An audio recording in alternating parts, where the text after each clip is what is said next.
हमारी वृत्ति भी सत हो, हमारे आचरण भी सत हो, हमारा चिंतन सत हो तो सत्संग हो रहा है। यहां बैठे इसके बाद गंदे विचार गंदे आचरण तो आप सत्संग नहीं करें। खलऊ करें भरी पाई सुसंगु और मिटे न मलिन स्वभाव भंगु, वो सत्संगी नहीं कहा जाएगा। नहीं, लोग कहते हैं हम 20 वर्ष से सत्संग कर रहे हैं, ना स्वभाव बदला ना जीवन बदला। उसका कारण है कि आप सत्संग नहीं करते। सत्चर्चा में बैठ गए पर सत्संग नहीं करते। सत्संग स्वयं से होता है। हमारी एक एक वृत्ति सत, हमारे आचरण सत, हमारा विचार सत, तो सत्संग गुरु का अंग और सत्संग और नाम का रंग।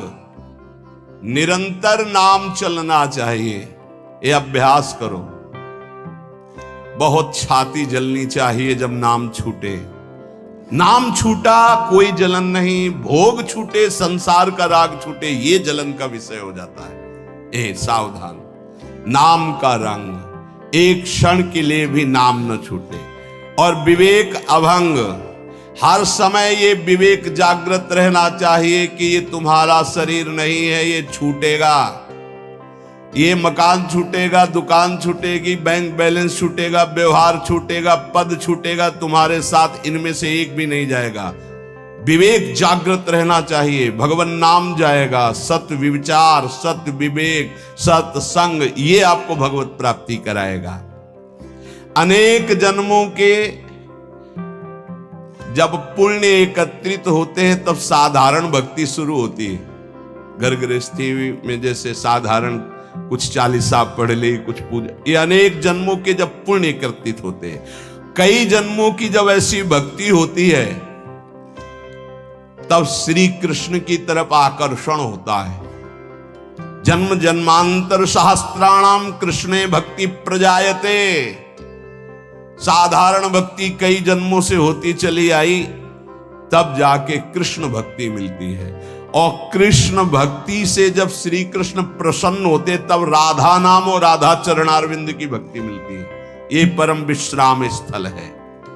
पर इस भक्ति में विषयाशक्ति बहुत बाधक है, क्योंकि ये सीधे प्रेम भक्ति है वृंदावन की। बिना विषयाशक्ति नष्ट हुए भगवत प्रीति का प्रादुर्भाव नहीं होता। जब तक प्रीति नहीं तो प्रिया प्रीतम बहुत पराये लगते हैं। देखो श्यामा श्याम लगता है तुम्हारे, अभी किसी रिश्तेदार का नाम, पुत्र का नाम, परिवार, तुरंत हृदय के हाँ मेरे। अगर राधा नाम, प्रिया प्रीतम का नाम सुनते ही जैसे किसी रिश्ते नाते, पुत्र पति आदि की कोई बात करे तो एकदम लगे मेरे, ऐसे जब इतना ही लगने लगे मेरे, तो समझो कि अब कुछ रंग आ रहा है। लेकिन प्रभु की बात तो पराई जैसी लगती, संसार की बात अपनी लगती है। इसीलिए एक और संपूर्ण संसार के संबंध भोग और एक और प्रिया प्रीतम है। चयन करो तुम किससे प्यार करते हो, संसार के संबंधों से या प्रिया प्रीतम से। अगर प्रिया प्रीतम से, तो तुम्हें संसार के संबंधों का अंदर से त्याग करना होगा।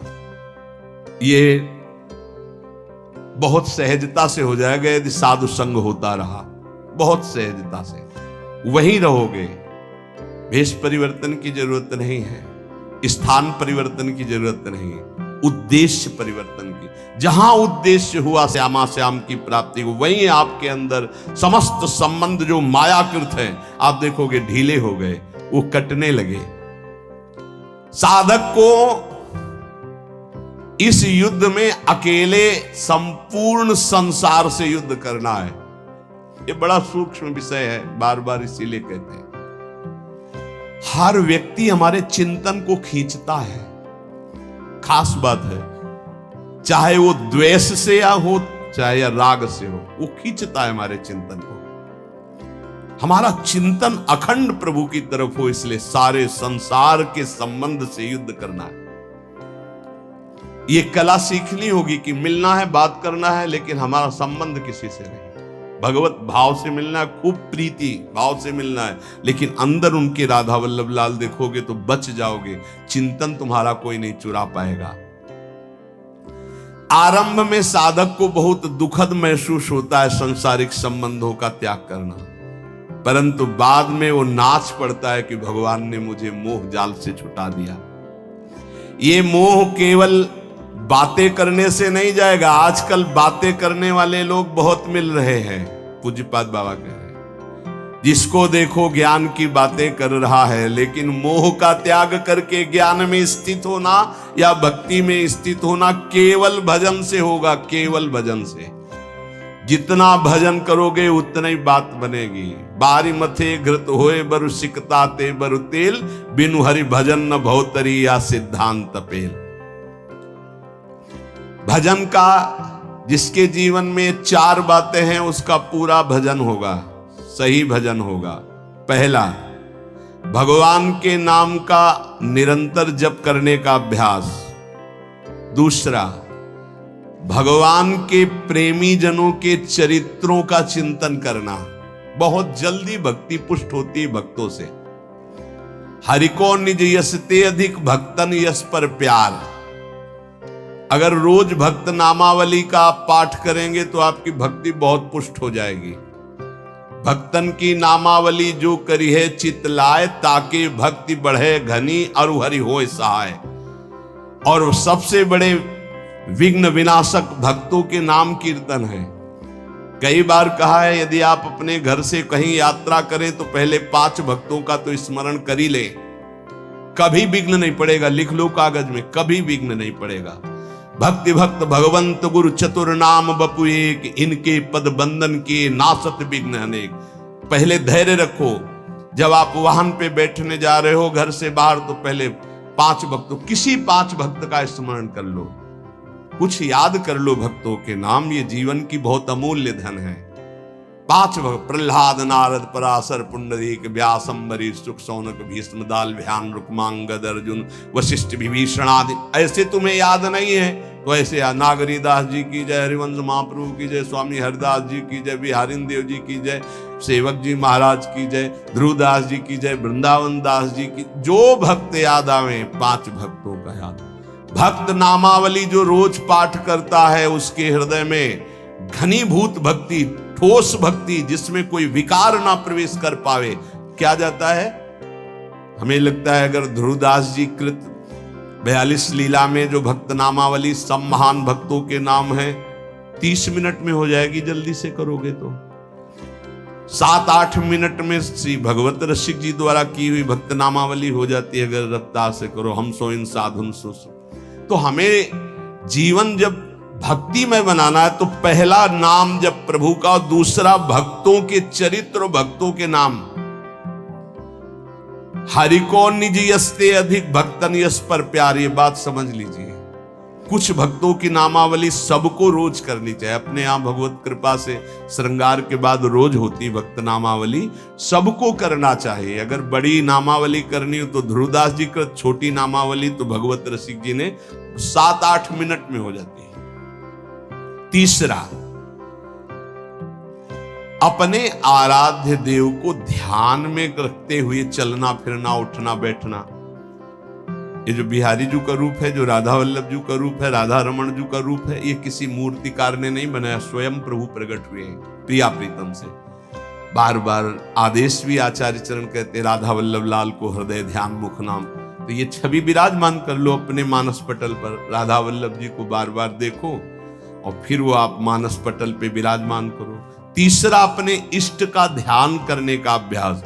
और चौथा, जो आपने उपदेश सुने हैं वैसे चलने के बाद सच्ची मानिए थोड़ी देर आपको बुरा लगेगा, जो मन है वो आपका बुरा महसूस करेगा संतों की बात को, पर यदि आप मान जाओगे तो प्यारे निहाल हो जाओगे।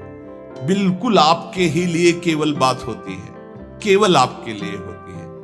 उस समय आपको जरूरी लगता है कि हमारे मनोवृत्ति में बाधा क्यों पहुंचा रहे हैं। हम जैसा चाहें वैसा कर सकते, नहीं कर सकते। तुम जैसा चाहो वैसा कोई नहीं कर सकता, क्योंकि सब स्वतंत्र नहीं है, ईश्वर है, सबके ऊपर ईश्वर है। फिर आप तो गुरु को बिके हुए हो। अगर आप भगवत चरणारविंद के शरणागत तो आप बिके हुए हो। आपका अधिकार का है, आपको कहा जाए खड़े रहो यही तो वही खड़े रहो, तब आपकी शोभा है। अरे क्यों खड़े रहे, हम चले गए। ये आपकी शोभा, ये समर्पण की शोभा नहीं। समर्पण की शोभा तो वही है कि जो आदेश किया जाए उससे। चौथी बात है, जो शास्त्र आज्ञा, गुरु आज्ञा, संत आज्ञा हुई उसके अनुसार जीवन चलावे। प्रभु से मन जोड़ना है और संसार शरीर से मन को हटाना है। वो बड़े भाग्यशाली जन हैं जो विषयों से मन को हटाकर प्रभु में जोड़ते हैं। बड़े कृपालु प्रभु हैं।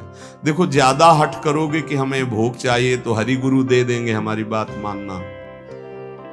वो ये कहते जाएंगे कि ये जहर है, इसे मत खाओ, पर ज्यादा आप कहोगे तो हरि प्रसाद कुछ दुर्लभ नहीं, वो इसलिए दे देंगे कि एक बार देखो तुम संसार के अभी थपेड़े खाओ, फिर तुम्हें पता चलेगा। जब तुम कहोगे नहीं चाहिए तो एक सेकंड में ऊंचाई पर वो बैठाल देंगे। अगर पहले ही उनकी सलाह मान लो तो तुमको थपेड़े नहीं खाना पड़ेगा, जलना नहीं पड़ेगा, निकल जाओगे। मनुष्य जन्म का महान कर्तव्य निरंतर भगवत चिंतन करते हुए भगवत प्राप्ति कर लेना है। जो भजन मार्ग में चल रहे हैं उनको ये बात ध्यान रखनी चाहिए कि जैसे संपूर्ण नदियां समुद्र में स्वयं आकर मिलती है, ऐसे रिद्धियां, सिद्धियां, मोक्ष जो चाहोगे वो सब अनायास मिल जाएगा आपको।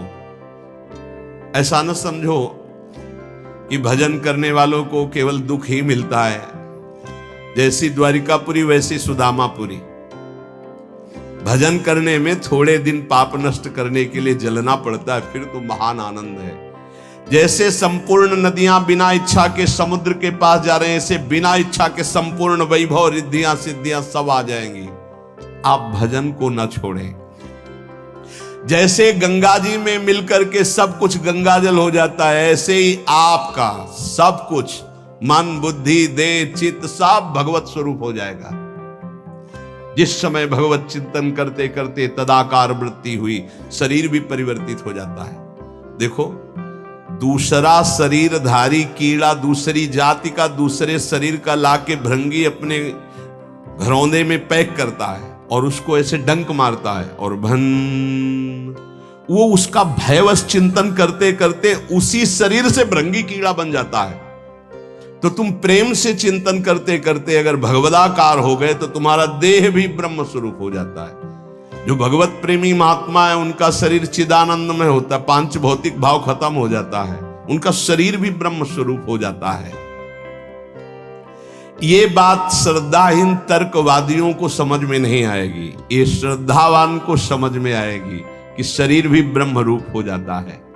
अतः निरंतर नाम जप के अभ्यास बल से राग द्वेष रहित होकर के विधि निषेध रूपी भवसागर से पार हो जाओ।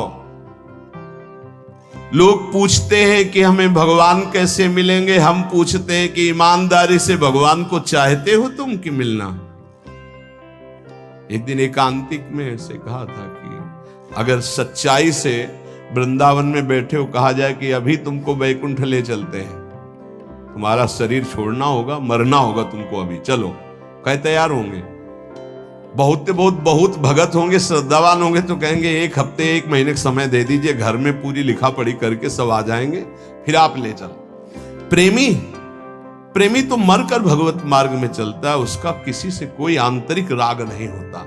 बाबा कह रहे कौन चाहता है भगवान से मिलना, मिलने की जिसके अंदर चाहत पैदा हो गई उसको ये पांच चीजें अच्छी नहीं लगती, विषय भोग, निद्रा, हंसी, जगत प्रीति, बहुबात। अगर ये अच्छा लग रहा है तो नाटक कर रहे हो, मिलने की चाह पैदा नहीं हुई।